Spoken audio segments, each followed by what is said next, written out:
Yes, you may.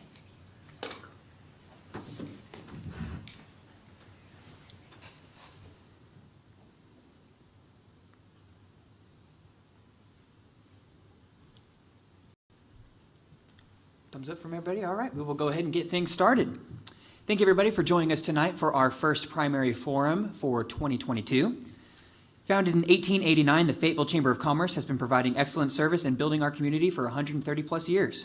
At nearly 1,200 members, the Fayetteville Chamber of Commerce is one of the largest in the state of Arkansas, with members ranging from single-owner, home-based businesses to large-scale employers such as the University of Arkansas. The Fayetteville Chamber's mission is to serve as the leader and advocate for our members to promote a strong business climate and facilitate positive community interaction for continued economic development and enhanced quality of life for all residents. The purpose of these candidate forums is to open a dialogue between political candidates running for office and the voters of Fayetteville. We believe by providing the opportunity for candidates to share their vision for the future of Fayetteville, we will help the community become more informed and involved voters. Thank you for joining us tonight. My name is Taylor Shelton. I'm the Chief Economic Development Officer for the Fayetteville Chamber of Commerce, and I'll be moderating our forum for tonight. Joining us, before we get to that, we have some format and rules I'd like to go over. The forum typically lasts 1 hour, but we will probably cut this short to 30 minutes to respect our candidates' time. Each candidate will give an opening and a closing statement. Candidates will speak in alphabetical order for the opening and closing statement, though this will be rules more for our next forum tonight. Each candidate will have 3 minutes to respond to each question, and there will be no rebuttal after the responses. The first to answer each question will alternate between the candidates, and I will be keeping time. Candidates, I will let you know when you have 30 seconds remaining on your response, and I audibly say stop when your time is up. We will first go to opening statements. Ms. Monique, the floor is yours. Thank you very much. I want to thank everyone for coming out. Thank you for hosting and the sponsors of this event. And I want to introduce myself if you haven't had the opportunity to meet me. Some have met me before, but most of you know that I am not Arkansas born and raised. I was born in Minden, Louisiana, small town about 20 minutes from Shreveport, and I was born in a rural area. We had our own farm and we owned our land, and we actually, my next door neighbor was my great-grandfather, and I was blessed to be born with him as my neighbor.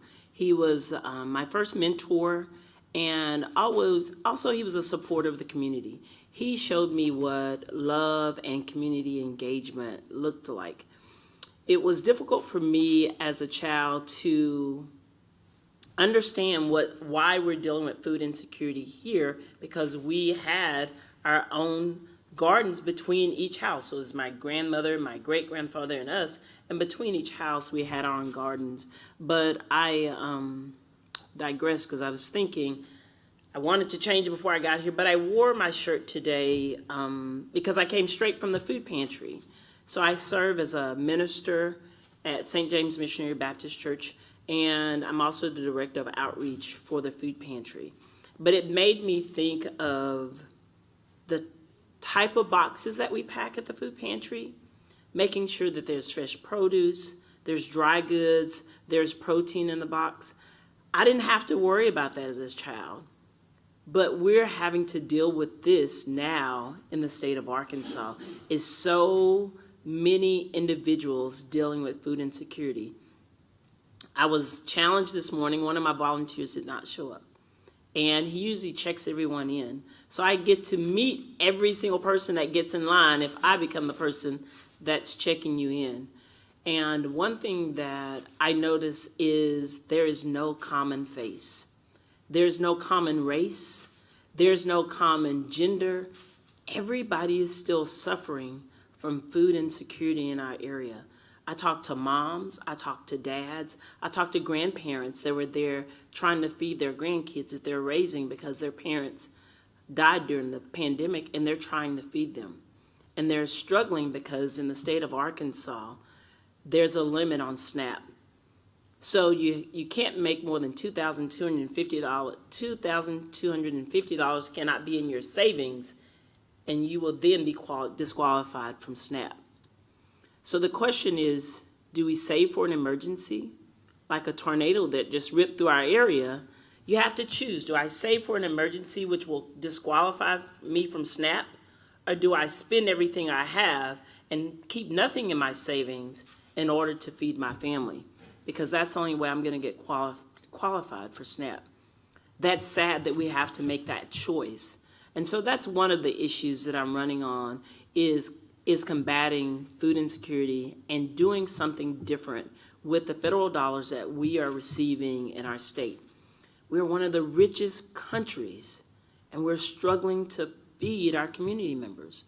Even in Northwest Arkansas, when we're surrounded by all these Fortune 500 companies, we're number 2 in the state.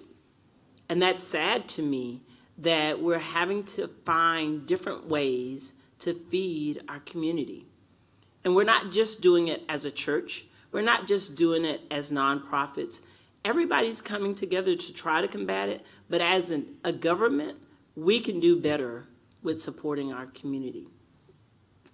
The other thing I want to talk about is I moved here from Texas. So I grew up my adult life I spent in Dallas-Fort Worth. I moved here about 10 years ago. So I had a house in Dallas. When I moved here, we moved into some apartments until we found a house, and I purchased a house here. Habitability laws in Arkansas are one of the worst in the countries.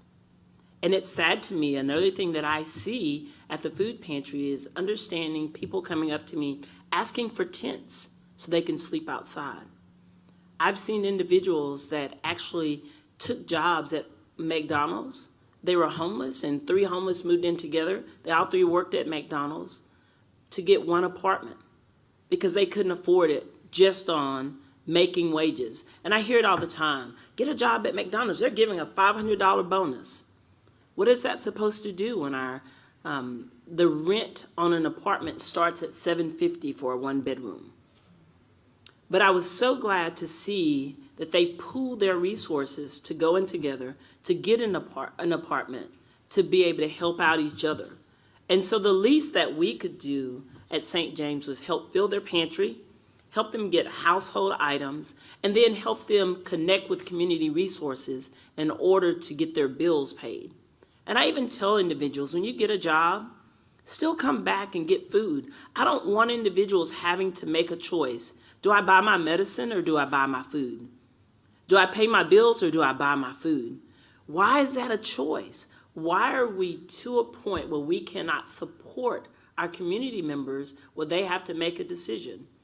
This has been heartwarming for me to take this position to be a candidate for the Arkansas State Rep position, because it's a win-win for me.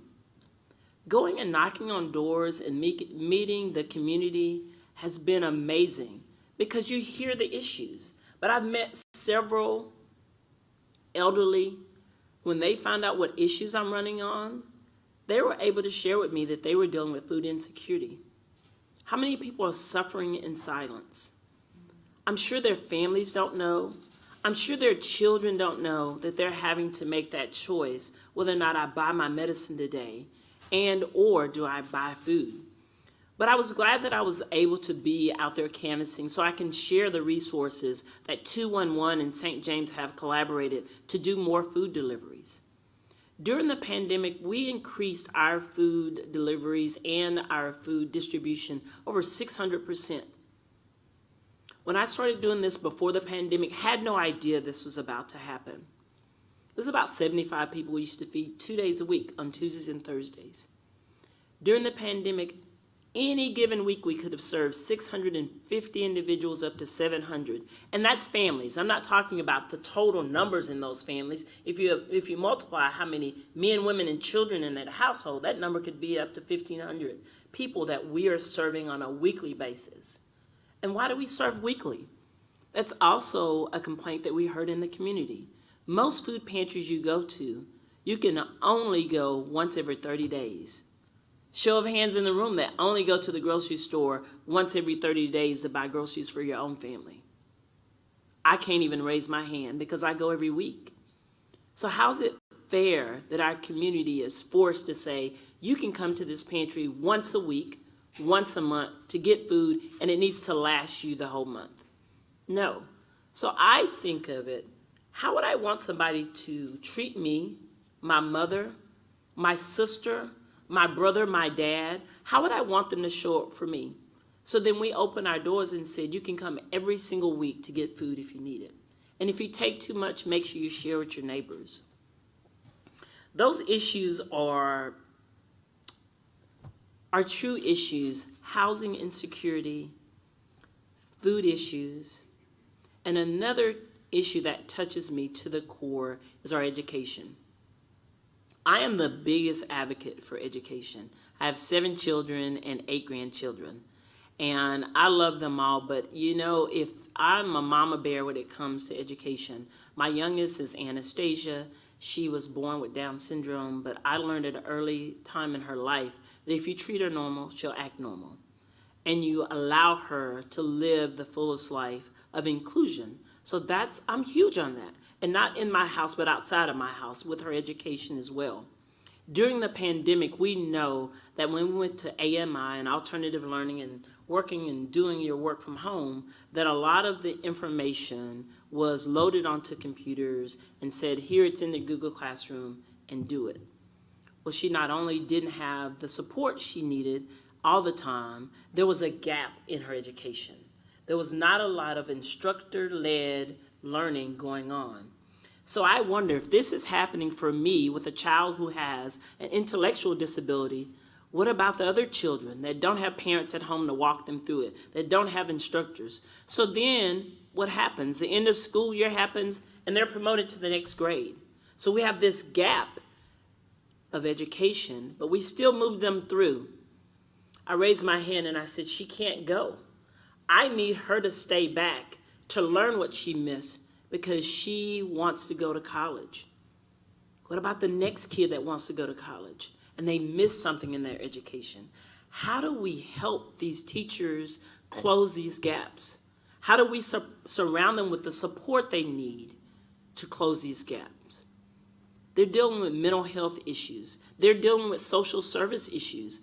Teachers need to be supported. And as legislators, we have to offer them that support so they can get back to the basics, which is teaching our students. But we're asking them to be teachers and caregivers and mental health providers. It's not fair to them. I love our teachers, but I also want to be the one that's advocating for the students that are falling behind.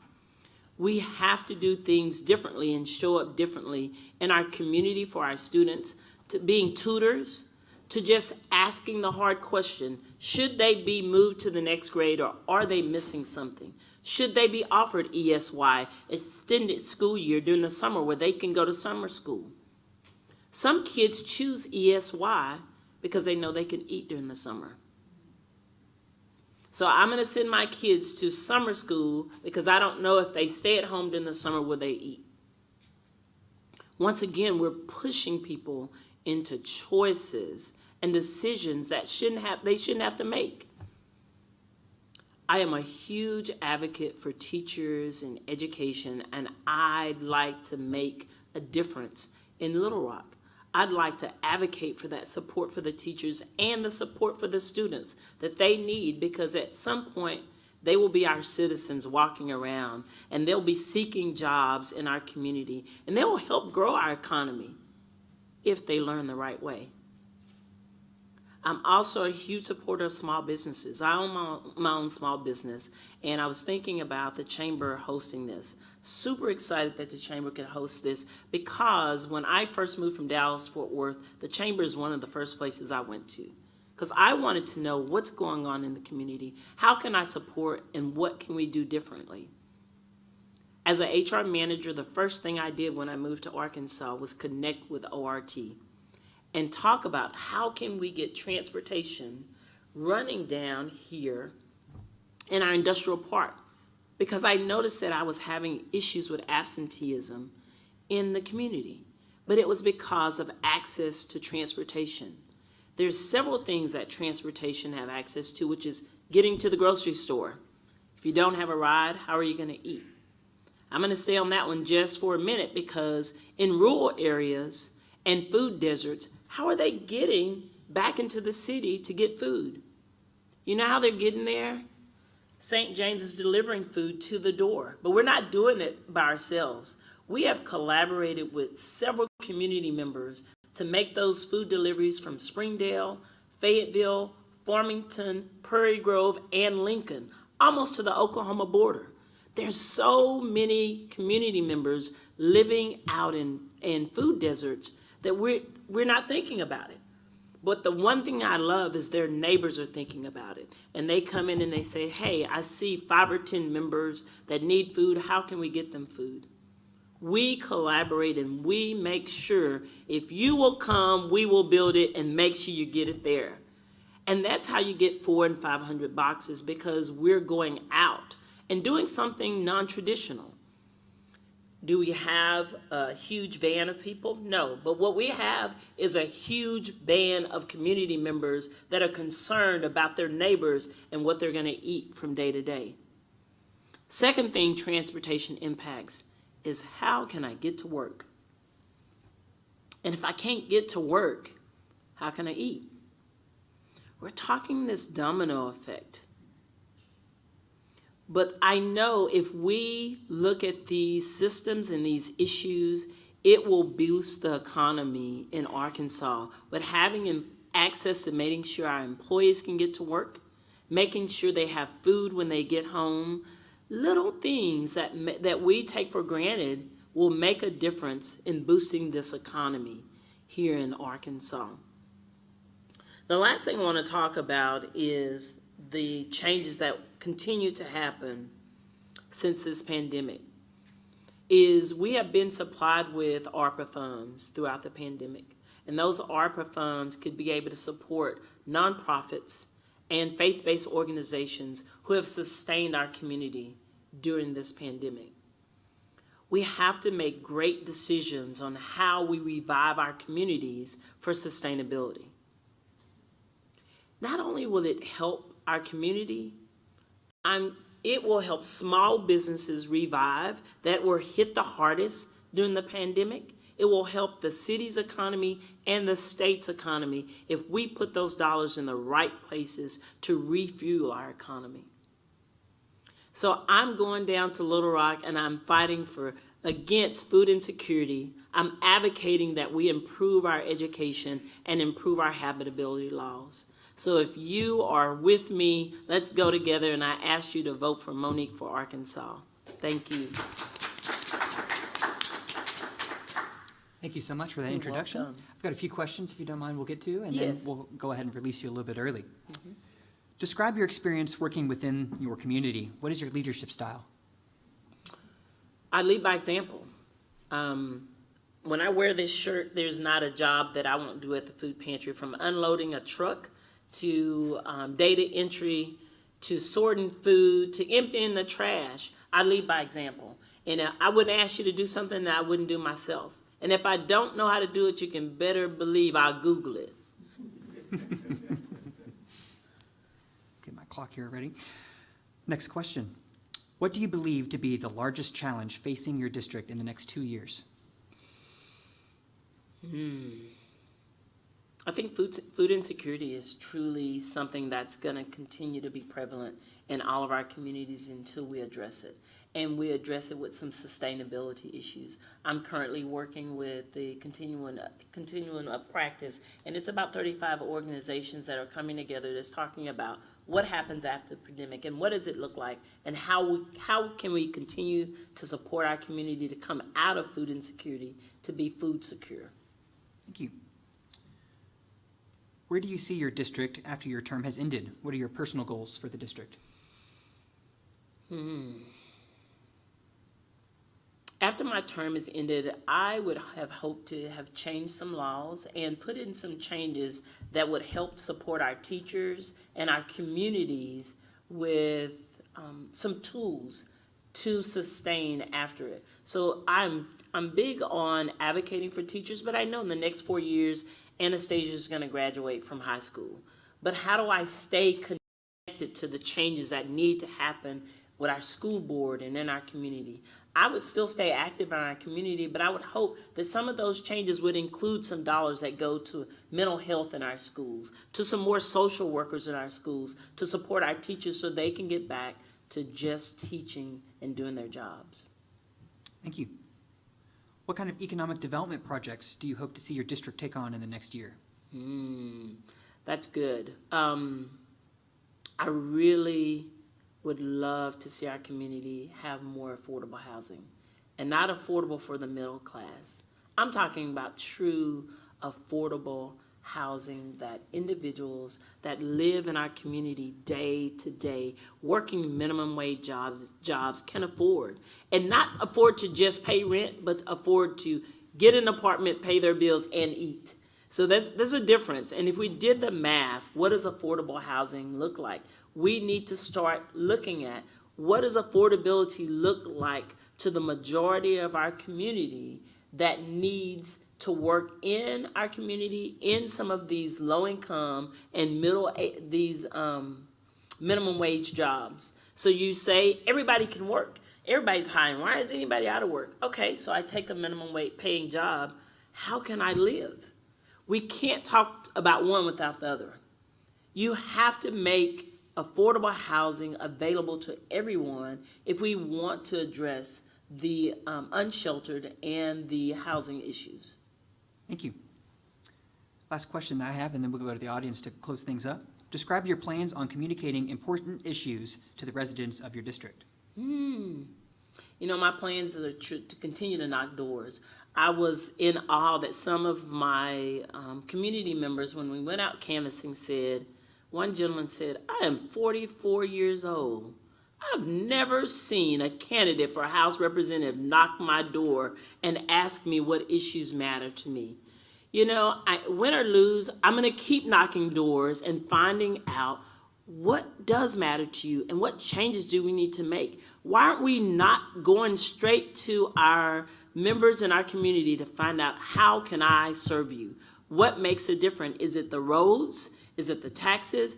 I'm going to tell you, I'm going to keep knocking doors and knocking doors and knocking doors till I meet everybody that I can in order to take those boot on the ground issues back to Little Rock so they can understand what we really need in our district. Thank you. You're welcome. At this time, I'd like to ask the audience to raise their hand if they have a question they would like to ask. Ma'am, I can't see your nameplate really well from back here. What is your name? Monique Jones for Arkansas. Yes, ma'am. And I'm not even sure that you're in my district. If you go to my website, there's a link on there, and it will tell you where your district is, who your JP, who's your Senate. It'll give you all the information. And what would your website be? You can knock on my door anytime. I live over on each side. Yes, ma'am. So I can tell you, I am in District 18. District 18 was redrawn, and I'm West Fayetteville, some Springdale, going up into the harbor area, in Tonytown, all the way into Elm Springs. A part of that is Benton County. Nice to meet you. Thank you. Thank you very much. It's a pleasure to meet you as well. And what was your website? My website is moniqueforarkansas.com. Thank you. Do we have any other questions? Yes, ma'am. My name is Beth Koger. I wonder, when you're out canvassing, is there a common, something that you hear among issues that you hear more often than the others? There is. The common issue I hear is habitability laws. A lot of them say I am renting, and I'd love to see that some changes in our habitability laws, and not just knocking on doors, meeting with community members every day. I've served individuals in my business as well that said, had a single mom with 3 kids. She gave a $500 deposit, $500 first month's rent. She turns the key to her apartment, flicks on the lights on, and all she can see is bugs everywhere. She said, Monique, what do I do? And I go, call your landlord. You know what he said? Throw a bomb in there and see if you can kill them all. This is 8 o'clock at night, 3 kids, 1 crying, and you say, bomb it yourself. What is his responsibility to make sure that I can put my child on the floor without something crawling on her? I hear that more and more over again about improving habitability laws in the state of Arkansas. And I commend for the legal aid of Arkansas tackling those issues. That's huge in our areas. And I get that a lot. I'm a renter. These are the problems that I have. Who can I talk to? Who can I run to and ask these questions? And so I reach out and say, hey, call legal aid and they should be able to help you. But Why are we having these continuous issues over and over and over again? It's the habitability laws here in Arkansas. Thank you. You're welcome. Any other final questions? My question to you is, we've been relatively successful working as a region and building cooperative agreements where we say this works. As you would go to the legislature, what would be your plan to build coalitions? You got to have at least 51 votes. And how would you go about trying to build coalitions because of the diversity you find in the state as to income and not so much the needs you talked about, they're universal pretty much across the state, but among party lines and among issues a coalition to advance this issue. What is your kind of theory or design or reflection on how you go about building coalitions in Little Rock? It's a very good question, but it's even, I would take it back to my experience.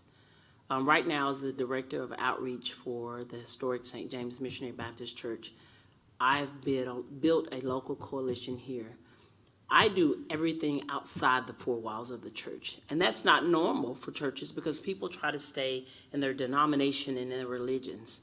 I knock those walls down because how am I going to go and tell that I wasn't able to serve somebody because they weren't a specific religion? But I approach that by first creating relationships. Then I second approach it by determining common bonds that we can sit down and collaborate over. I don't drink coffee, I don't drink alcohol, so don't meet me at the bar or at a coffee bar. I'm gonna sit down and I really wanna be seriously talking issues to figure out, hey, we're not talking any type of Democrat or Republican.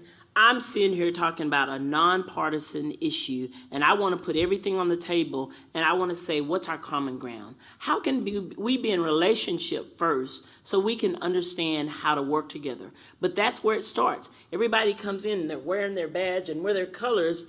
I want to leave that off the table. Let's talk about what are our commonalities so we can meet each other, learn to know each other, and understand we all live in the state of Arkansas. That's a huge common issue. If we're talking about the same people that live in your community, that live in my community, why are we so divided? I love everybody. Why can't I love people in East Arkansas and Northeast Arkansas? I love them the same. And if you look at that, your individual communities are the same, some diversity makeup, because we tend to, in Northwest Arkansas, relocate a lot of immigrants here. We're working with Canopy. But the thing is, we have to go to them and break down the barriers and say, how can I meet you where you are? What are the common threads that we can weave in together to support each other through these issues? And that's the way I believe I'm going to be able to meet everybody at the table. I'm just going to bring the common issues and no holds bar. I'm not bringing anything with me. I'm just hands up. Let's do this thing and let's do it together. Thank You're you. welcome. If we don't have any other final questions, okay, we will turn it back over to Monique to give her closing statements. Thank you so much for your commitment to this. It's very clear that you're very passionate, and wish you best of luck on your campaign. Thank you. Thank you all for coming out tonight. And I, when I first started this, I said to a very close friend of mine, and I said, how do I turn my passion off? And she said, don't. That's who you are. I was going out canvassing, and I had on some little tattered jeans.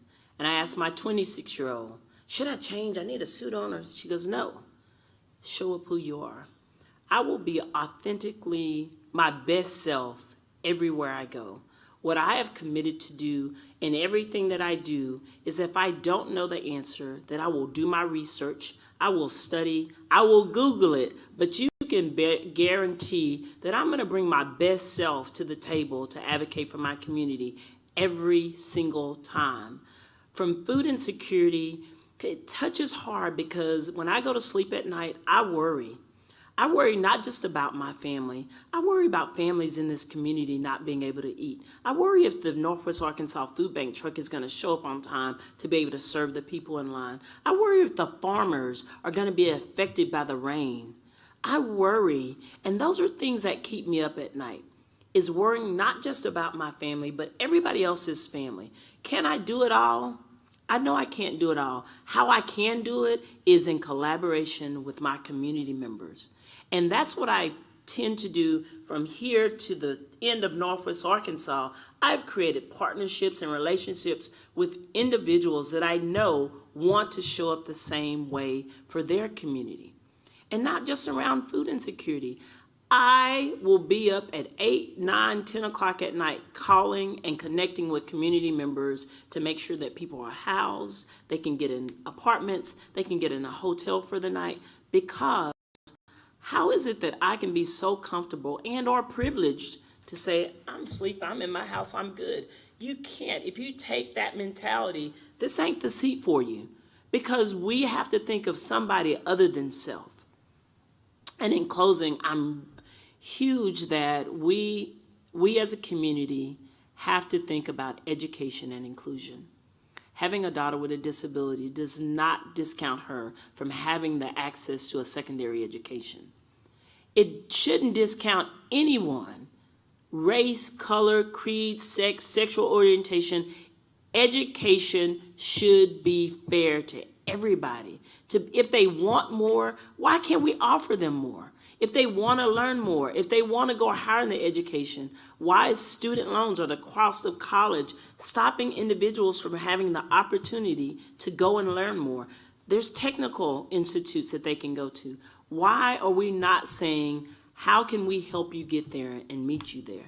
And not only meeting you, how can we help those teachers? How can we help the teachers to get the resource they need in order to stay focused in the classroom and not have to be a social worker, a mental health provider, or a referee? How can we help them? Because I want the best, not just for my children, but my children's children. And I know my great-grandfather, who was my neighbor, who served our community, would be proud today to say you're thinking about somebody other than yourself. So vote for Monique for Arkansas. Thank you so much. For now, we will take a quick intermission until our next forum at 3 p.m. Thank you.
I call you Richard, sir? I'm sorry? For the forum, do you mind if I refer to you as Richard?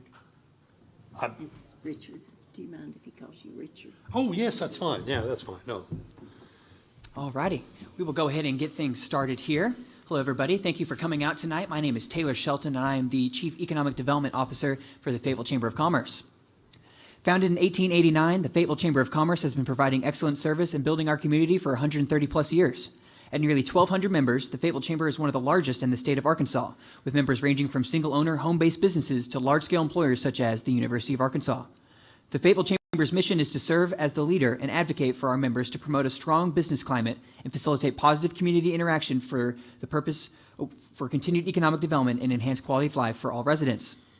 The purpose of the candidate forums is to open a dialogue between political candidates running for office and the voters of Fayetteville. We believe by providing the opportunity for candidates to share their vision for the future of Fayetteville, we will help the community become more informed and involved voters. Format and rules.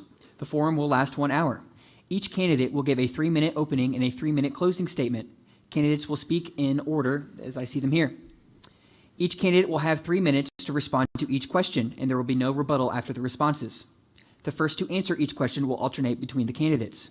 I will be keeping time. Candidates, I will let you know when you have 30 seconds remaining to your response, and I will audibly say stop when your time is up. First, we will go to opening statements. Paula, we'll let you have the floor first. Thank you. I appreciate you being the moderator, and thank you to Fayetteville Chamber of Commerce for sponsoring this event. I'm Paula Irwin. I'm running for District 19 House.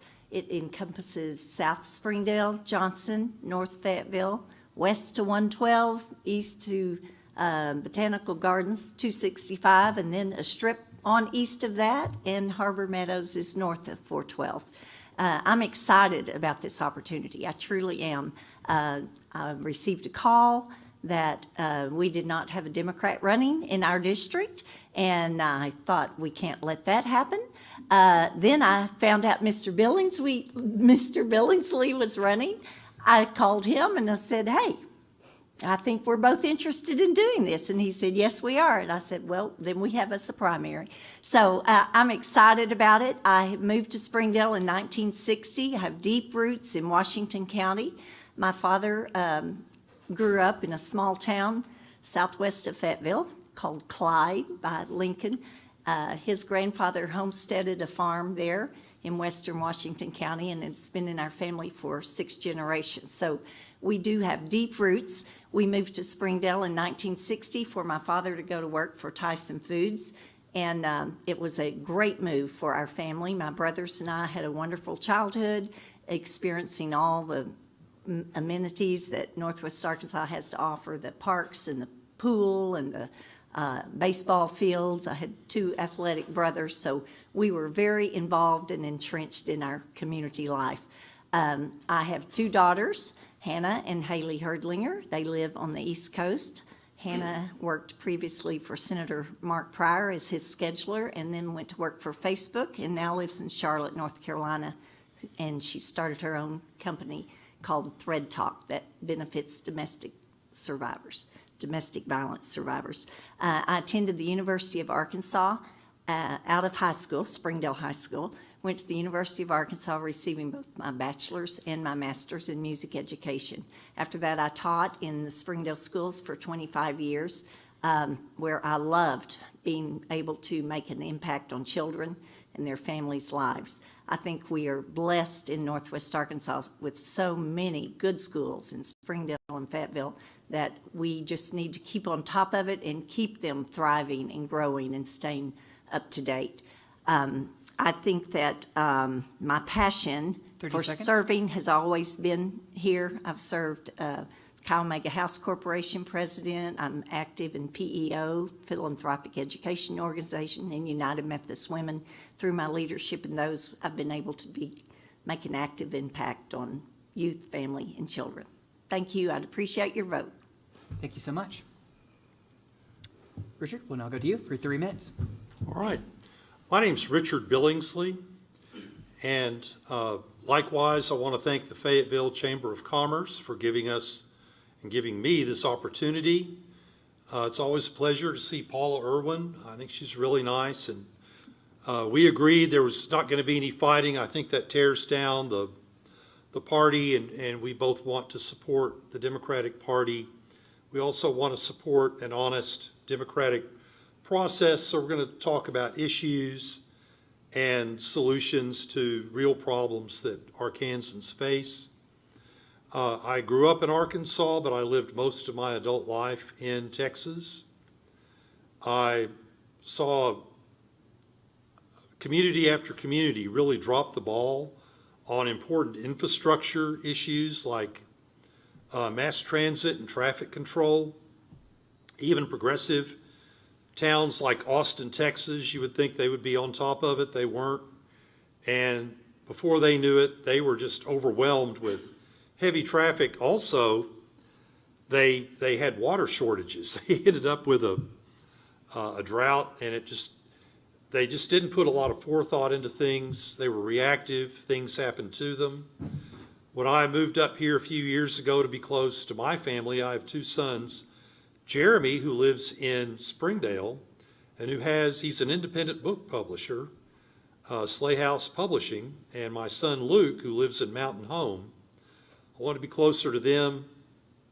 I saw a lot of opportunities for Northwest Arkansas as a metropolitan area to get ahead of a lot of the issues we're going to face with things like traffic.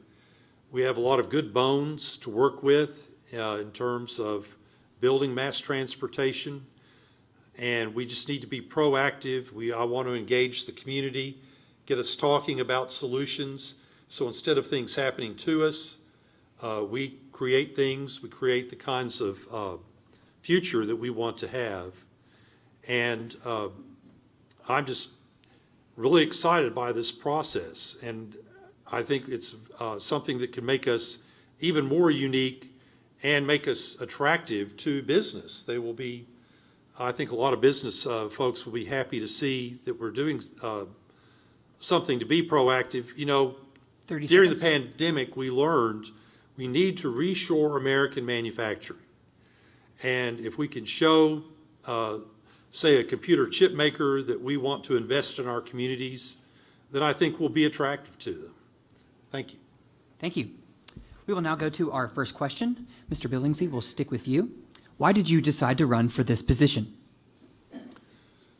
Well, at the time I heard about it, there wasn't a Democratic candidate. And I said, that can't work. So I wanted to have at least some opposition. And since then, I've kind of readjusted some things. I'm really ready to commit myself and run. Once again, I want us to be proactive.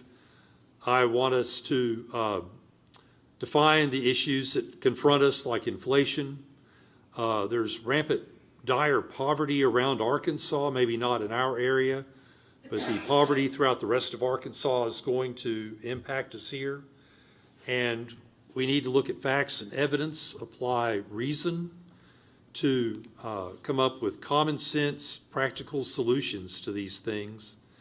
And so I just, I'll just keep it brief. That's why I wanted to run, was to add something positive to public discourse. Thank you. Paula, we'll now go to you for the same question. Why did you decide to run for this position? Well, I think I've always had a passion for giving back, whether it be in my school as a teacher or the community or my church. My father taught me to give back. Also, he served 22 years on the Springdale City Council and was instrumental in getting XNA here and as a first-time board member. And just throughout our lives, he has taught us to, my brothers and I, to always give back and be a service to others. I look forward to continuing to do that. We are so blessed and so fortunate in Northwest Arkansas and have so many great amenities before us that we want to continue that. And I want to be a spokesperson to make sure we have funding to continue those things. I want to help the aging have a quality of life toward the end when they have given to others, and it's time for us to give back to them as the veterans. We want to make sure we have funding for veterans' homes and their mental health care aspects, needs that they have. I think that I chose to run because I I've been doing things for youth, families, and children for a long time, and this just kind of broadens my horizon where I can represent the whole district in Northwest Arkansas, not just my church or my community or my school. So I'm really, I decided to run for those reasons, as well as receiving a phone call asking me to run. But I'm very excited about it. I've been enthused about it, energetic. I have a lot of energy to give, and I have a lot to learn. I'm well aware of that. I've never been a legislator in politics at all before, so I'm willing and ready to listen to both sides, work across the aisle, and be able to make for some changes and continue our needs that we have in Northwest Arkansas. Thank you so much. We will now go to the next question and stay with you on that. Describe your experience working within your community. What is your leadership style? I think my leadership style, I'll start with that one, is to work with everyone. Everyone has a place at the table. I think the more we can bring both sides together, whether it be in politics or race, religion, anything, the more we can work together, the more we can accomplish. Divisiveness, however you say it, is not beneficial to anyone. So my leadership style has always been to reach out to everyone and include them at the decision-making table. I think that's very important for us to do. My leadership capabilities are not just working with everyone, but I'm pretty motivated and hardcore when it comes to some things. I like things to be done accurately, efficiently, and always looking for a way to make those things happen, the way that I think we can get more benefit from it. So I will continue doing that and look forward to being a leader in a bigger, broader way. Thank you. Mr. Billingsley, same question. Describe your experience working within your community. What is your leadership style? Okay, I like to think, it's kind of a trite term to me in a way, but I'm a uniter. I want to likewise bring people together. When I was in Austin, funny story, and it's a knee slapper, I was going to get into independent film, and I worked as a producer looking for funding and trying to get talent to come together and talk. And it's like that. When I got here, I was looking around at the potential we had, and I started the Ozark Rail and Bus Transit Society. It's a nonprofit. We are a community advocates for green mass transit here in Northwest Arkansas. And, you know, I didn't come up with that name for the group. I had a different name in mind, but I told people as we began to meet, I said, you come up with some names, and we voted on them, and that's how we came up with Ozark Rail and Bus Transit Society, Orbits for short. So, I mean, that's my leadership style. I want you to own this process, and I want you to own the decisions that we make together, even if you didn't initially agree with them. You can buy into it, and that's kind of it. Thank you. We'll stick with you on this next question. What do you believe to be the largest challenge facing your district in the next 2 years? So many. It's a little time. We have inflation, which we're going to have to start worrying about again. This is something beyond our purview as state legislators, but we're looking again at the prospect of nuclear war. I was really hoping we were done with that, and there's some other issues I thought we were done with, and we're looking down the barrel at that again. As far as practical things that we might have some impact on, traffic is a big time eater. It wastes money. You know, Americans lose, I think, $39 billion a year just sitting in traffic and for hours. And we have some solutions. We don't have to do that. We can develop passenger rail. We can find funding, dedicated funding for our bus service. And as far as inflation, developing rail resources will actually reduce cost for transportation, for freight, and even for people. And that will help bring down inflation. We have a 6.5 cent sales tax. We could reduce that by 2 cents and immediately reduce the impact of inflation on working people in Arkansas. So I think those are just some of the things that I think we could have an impact on. Absolutely. Thank you. Paula, same question. Where do you see your district, what do you believe to be the largest challenge facing your district in the next 2 years? I think affordable housing is always a problem. We have more and more people moving into Northwest Arkansas, and finding affordable housing for them is getting to be a large problem. We always have great schools, but those continue to be a problem as our population grows, and we need more technology, extra staff, support staff to help with English as second language learners. We have a large population, as you know, of Marshallese in Springdale, and that is a big part of our school system's challenge that they have. So the more people we can bring in as interpreters and translators, that's good. I know in the world of business, probably the biggest needs is they want their employees trained. They want them educated. They want them coming to them prepared to do a job.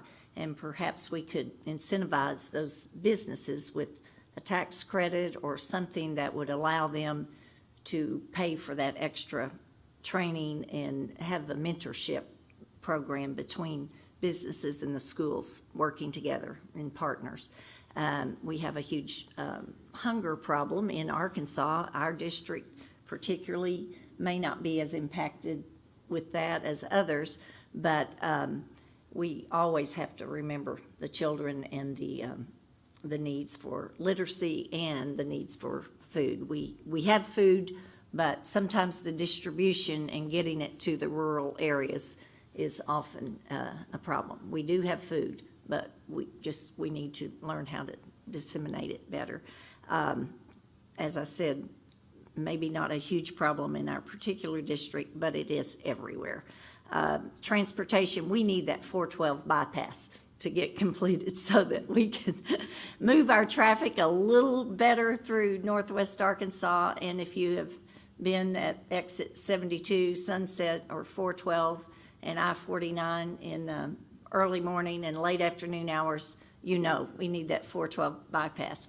And so I think those are some challenges and needs of our district. Thank you. We'll now stay with you for the next question. Where do you see your district after your term has ended? What are your personal goals? Well, I'm not a businessman. I'm a teacher. I'm an educator. So one of my personal goals is to get the division out of our culture, where we all work together and come to the middle. We're not to the far right. We're not to the far left. We can work together in the middle. We all have friends and neighbors and people we've loved our whole lives that suddenly may think we're all thinking differently now, so we can't be friends anymore or whatever. That's too polarizing. I think we have to work very hard at getting together. So I guess at the end of my term, I would like to think I helped to work across the aisle. Thank you. Richard, same question. Where do you see your district after your term has ended? What are your personal goals? Wow. I did some deep dives into my family history, and the Billingsley family is from an area that's right between where England meets Wales. And so I was looking at some stuff about Wales, and I discovered there's a national party of Wales called the Plaid Cymru. And one of their politicians had a really neat goal. He said, 0 waste, 0 carbon, 0 poverty by 2030. And this was back in 2018. And I would like to move the football down the field on those issues as far as I can. I want to see teachers in particular get a big raise. They're creating our future, and we have a $1.5 billion budget surplus. So let's use part of that to give teachers raises around the state. We also, in Batesville, I found out the public schools, very Republican district, by the way, went to solar power and saved so much money on their utilities, they were able to give a raise. And also in the bipartisan infrastructure bill, one of the things I've talked to the folks here at the Fayetteville Public School District about converting to battery electric buses for the students. And they're a little bit concerned about the buy-in cost. A battery electric school bus is roughly twice what a diesel school bus costs, but the bipartisan infrastructure bill actually takes that bite out, and you can now get a school buses, and it's not replacing all of them at once, but every year as a school district buys new buses, get battery electric buses. You'll have solar power to recharge them. You'll reduce greenhouse gas emissions inside the bus with a diesel bus. And I've driven diesel transit buses. There's a certain amount of diesel fumes that get in there. Kids breathe it. I breathe it. That's not good. You know, so I would like us to have a cleaner, greener future, more healthy, and you know, we have the money. It's not like we're going to have to raise a lot of taxes. We have this budget surplus, so let's put this financial capital to work in our communities, give our teachers and our college instructors a raise. Let's think $60,000 a year. I mean, they certainly deserve it. My mother was a teacher too. 30 seconds. And, you know, I'm fairly passionate about this. And so there's so many other things we need to do. We need to look at domestic violence prevention. I've been hearing some things about mass shooter preventions that was initially done by the FBI and the Secret Service, but now it's being applied to school districts. So you're identifying people who might engage in that kind of behavior. Final Begin thoughts? intervention. Oh, is it time? Okay. But you engage in intervention to prevent them from doing that. Thank you. And we'll stick with you on this next question. What kind of economic development projects do you hope your district will take on in the next year? Okay. Well, I've mentioned a little bit. We'll get teachers a nice big raise. College instructors, I know people who are teaching at the U of A who make probably $30,000 a year, so we need to double that. They're certainly worth it. Also, big infrastructure projects. Once again, we have this nice cushion in state surplus. So if we take about 5% of that, and we have a $1.2 billion highway budget, which is a lot for a state with only 3 million people. I mean, that is a lot of money that we're spending on highways. So we take about 5% of that. We can have a good fund that will help us begin to build rebuild our rails across the state. The construction work on these is different from building a highway. You have a lot of welders, you have a lot more electricians. They make between $60,000 and $100,000 a year. This is a multi-year project. As they go to work across the state, it raises the economic boat, if you will. And it also creates a lot of other jobs. If we're going to have passenger rail through our area, we have a great chance to have that happen. We'll have people who work in the service industry on the trains. It will also create a lot of small business opportunities. I was just in Washington, D.C. at the Rail Passengers Association conference, and I went to Union Station in Washington. I went to the station in Logan, or not Logan, but in Boston, Massachusetts. It's like an American mall from the 80s and 90s, very full of people, a lot of opportunity. I mean, it's just wonderful. And I think we have a great chance to bring that kind of thing here, and it will just be nothing but a positive impact for all of us. Thank you. Paula, we'll now go to you for the same question. What kind of economic development projects do you hope your district will take on in the next year? I hope we continue the infrastructure. I know there has been a feasibility study on mass transit, and about 10 years ago, at least, I think in Springdale, and Springdale, Fayetteville, possibly both. And I know at that time there were some issues maybe with it, but we need to keep revisiting that over and over to make sure that that could be a possibility to help businesses grow and have a transportation system that does work. So I agree with you on that, almost everything. I agree with you. So I think, again, to make businesses thrive is our biggest economic impact we can have. And once again, affordable housing, keeping our schools great, the parks, the recreation centers. We have some fabulous recreation centers here that make it attractive for businesses to come here. I think that we have a wonderful police department, both in Springdale and Fayetteville. We need to keep funding our police departments.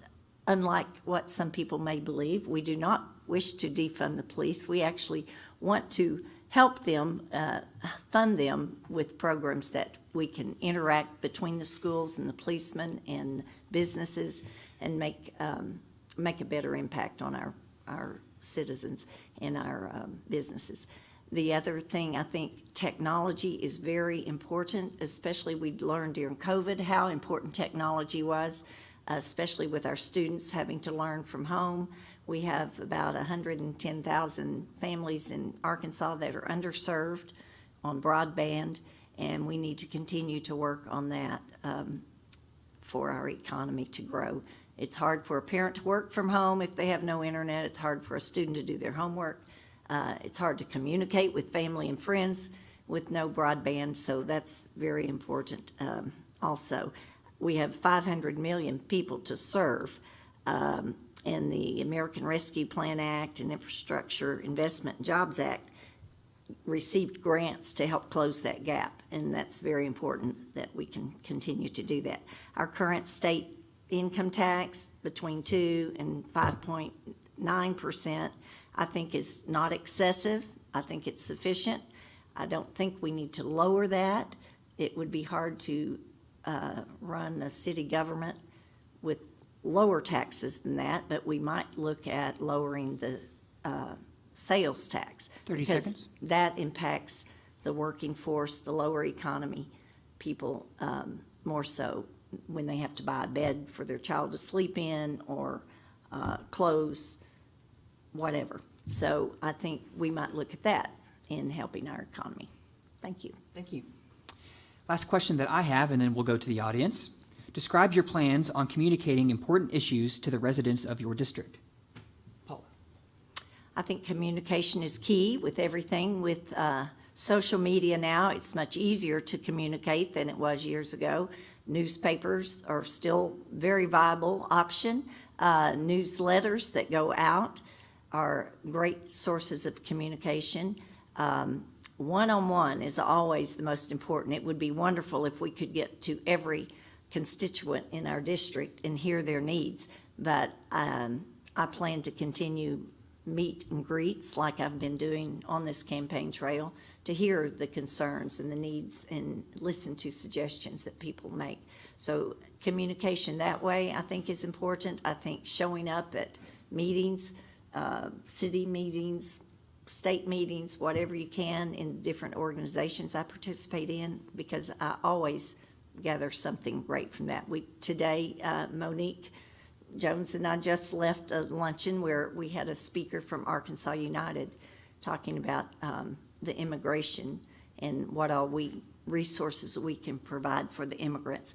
And I think that's very important ways to communicate. We know that COVID instructions and the risk of COVID did not go out in Spanish and Marshallese until well after the epidemic had begun, and it's just so important that we keep the communication open, not just in English, but in all languages. Thank you. And Richard, I think I actually skipped you on that last question, so I'm going to ask you that last one first, and then we'll go to the last question. Okay. So the question I have for you now is, what kind of economic development projects do you hope your district to take on in the next year? Well, I think I did answer that, but Okay, then we're good. We're right on track. All right, so the next question I have for you is to describe your plans on communicating important issues to the residents of your district. so many people don't even realize what the state legislature does. You go out and you talk to people, and I tell you what, I used to be an advocate for people who suffered with domestic violence. They were like, what can I do? How can I change the system? I said, well, you have a state representative and a state senator, and in your case, I think it might be good if you contact them, let them know what your experience has been in this whole situation.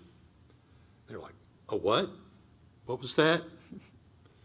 And I said, yes, you have a state representative. They represent you in the legislature or the state assembly, depending on the state. And you can talk to them. I can.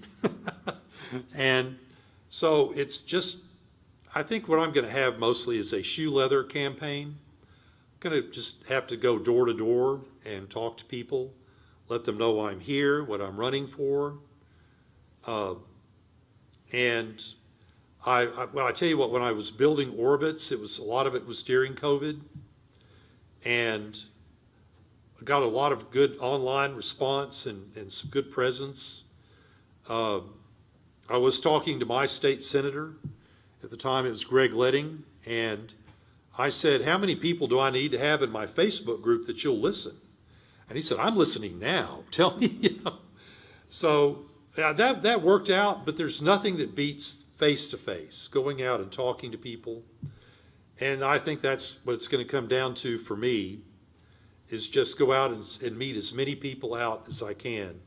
Just knock on doors, leave my card, leave a door hanger, and invite them into a conversation. And I just hope a lot of them do, in fact, respond, because really this whole process is about them as well as about me and my candidacy.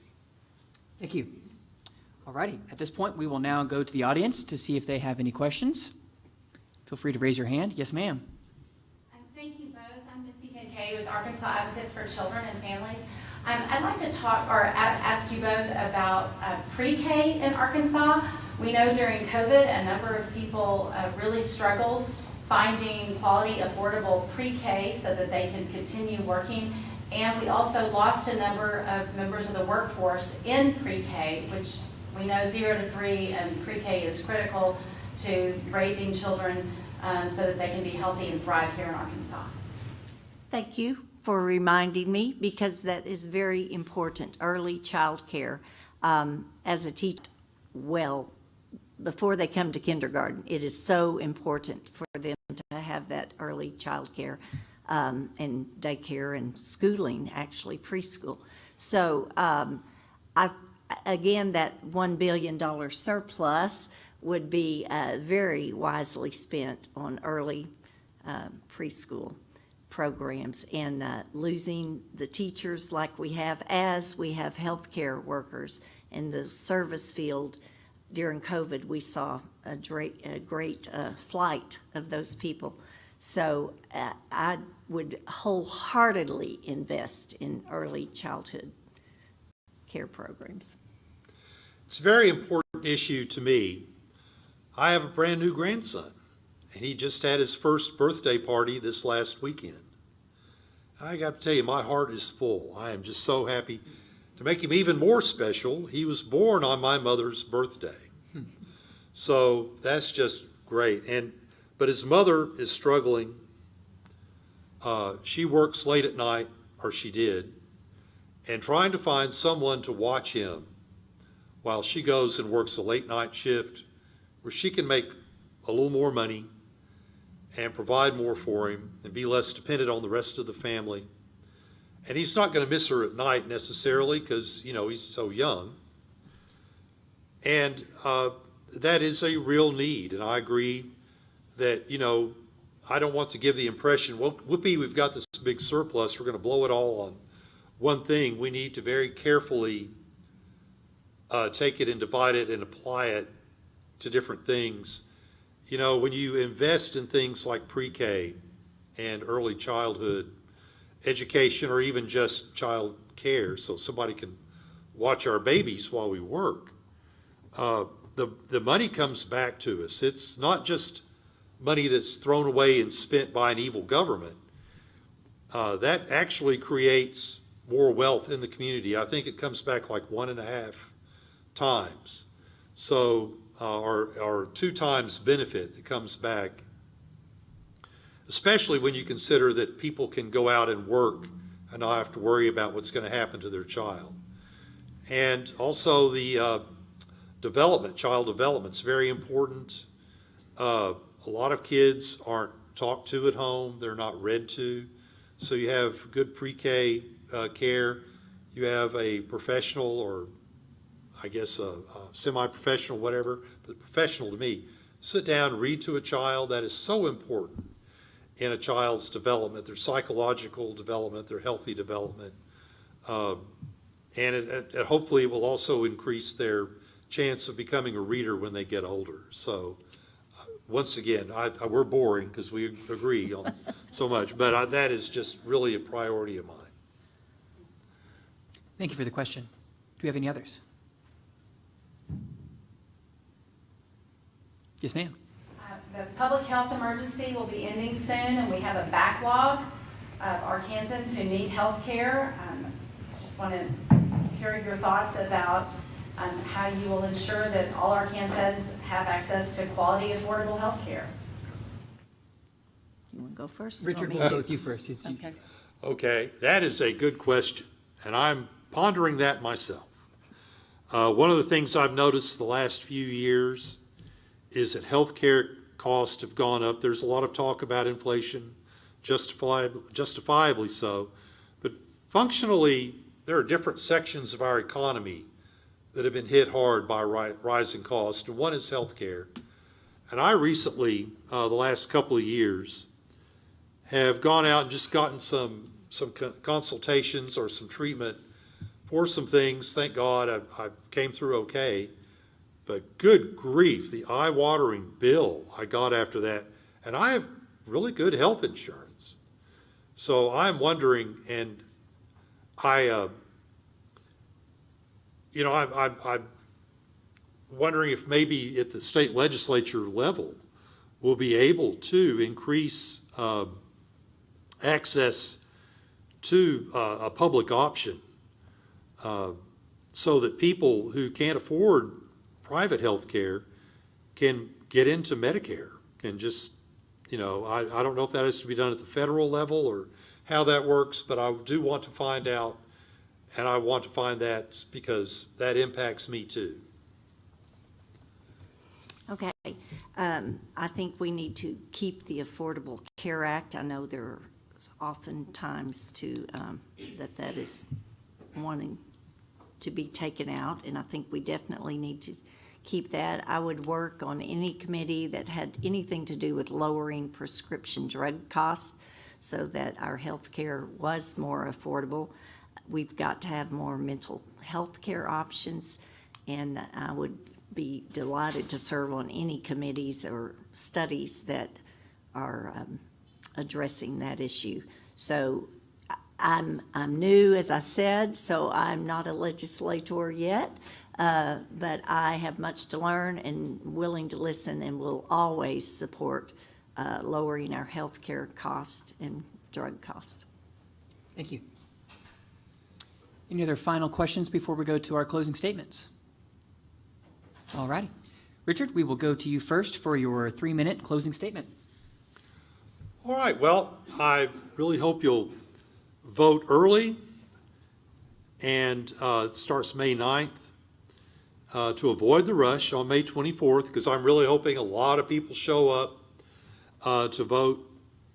I do support some other folks like Stephen Koger. That is not a primary for him. That's his actual election. He really needs your help. Please vote for me, of course. And I just, like I said, I think it's really important that we take this financial capital that we have available to us, put it to work in our communities, use it to build wealth for lower and middle income people, and start to come up with some, like I say, rational, very practical solutions to some very big problems like transportation, poverty, child care. I worked in the mental health field for a number of years, so I can't even go there. It's really depressing for me. I have a little post-traumatic stress from that, but we need to have much better care for folks who are suffering all around. And so please think about these things. Don't be distracted by wild stories that get told about all kinds of other things. I'm not going into that either. It's also very depressing. But I think we can come up with some great solutions. We can look forward to a brighter future and put a lot of bad things that are happening now behind us. And I want to help you with that. Thank you. Thank you, sir. Paula, for your closing statement, you have 3 minutes. Well, again, I'm Paula Irwin, House District 19. I would appreciate your vote very much. I'm excited about this new opportunity in my senior years. I think that I can be an outstanding representative for all people, especially our teachers, our veterans, and the aging population.